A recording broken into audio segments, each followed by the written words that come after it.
In this short video, I'll show you how you can use the Kanban board in Retina.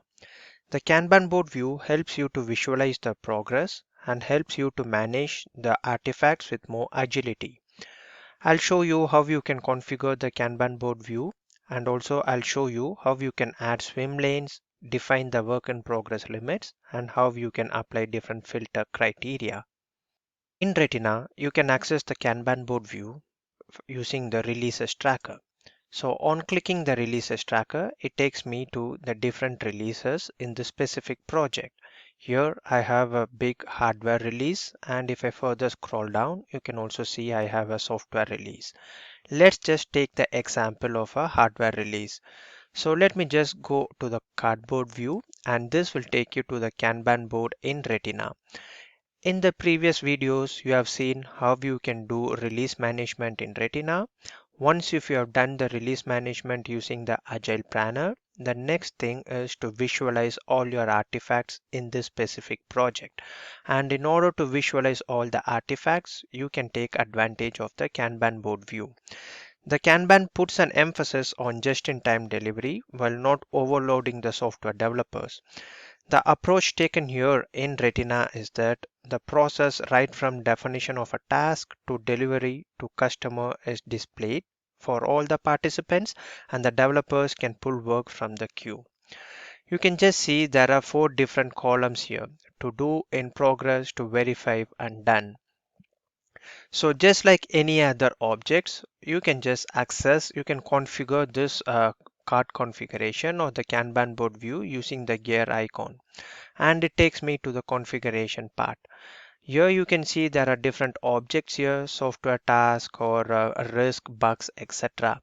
So you can configure this board based on different statuses. So in each and every column, you have the possibility to define which status of a specific object should be visible in which column.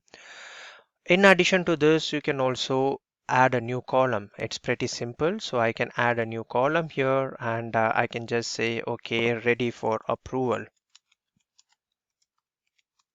As simple as that. I can add a column, or if you don't need it, of course, you can also remove a column. This is totally up to you. The next important thing is you can define the work in progress limit. So you have both maximum and a minimum value. If in case the number of items are lesser than the minimum value you have defined for each column, then you can see it will be highlighted by a free capacity label. Or if in case the items exceed the maximum capacity that you have defined per column, then you can also see that it will be highlighted using overloaded label. Let's just take this example. Let me just say I would like to have the minimum as 5. On doing so, let me just save it. You can just see in to verify column, I have defined the minimum should be 5, but in this case we have just 3 items, which means that there is some free capacity, and that is what is highlighted here.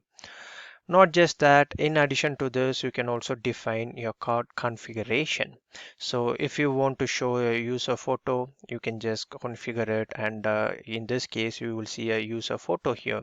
Or if you want to show a story point, priority, assignees, releases, it's totally up to you. You have full flexibility to configure the card here.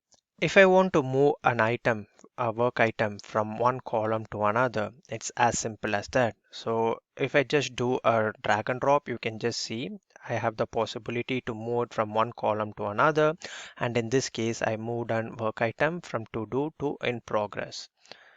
You can also apply swim lanes. In order to apply a swim lane, you can see there is a provision here. So I'll just say I would like to apply swim lane based on assign to, and immediately you can see you have a possibility. So it's showing you the swim lane based on a group by criteria, different assignees. So in this specific project, you can see the items are segregated based on different assignees here. So even from here, you have the possibility to move to different state, and it is a very interactive Kanban board, which you see here in Retina. You also have the possibility to apply filter on this Kanban board view. In order to do this, I can just go here. You can define the workspace. You can also define the object. And let me just take in this example, show me all the items of different status. So just show me all the items which are not closed. So I have the possibility to apply a filter criteria, and on hitting a go, you can just see it's showing me all the items which are still not yet closed. So this gives me a possibility to apply a filter, and at the same time I can also apply different swim lanes.